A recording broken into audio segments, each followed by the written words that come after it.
ஒருவரையும் உங்களை உடனடியாக நம்ப வைப்பது எப்படி?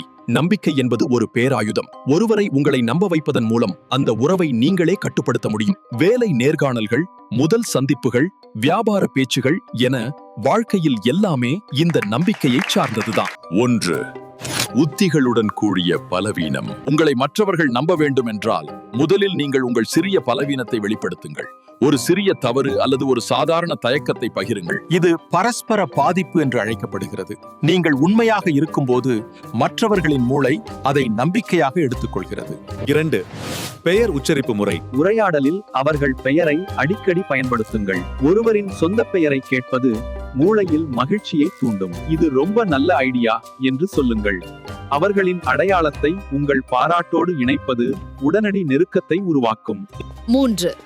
ஒரு சிறிய உதவி கேளுங்கள். இதை பெஞ்சமின் பிராங்க்லின் எஃபெக்ட் என்பார்கள். ஒருவருக்கு நீங்கள் உதவி செய்வதை விட அவரிடமிருந்து ஒரு சிறிய உதவி பெறுவது அவரை உங்களை அதிகம் நம்ப வைக்கும். உலகம் நல்லவர்களுக்கு மட்டும் பரிசு வழங்குவதில்லை.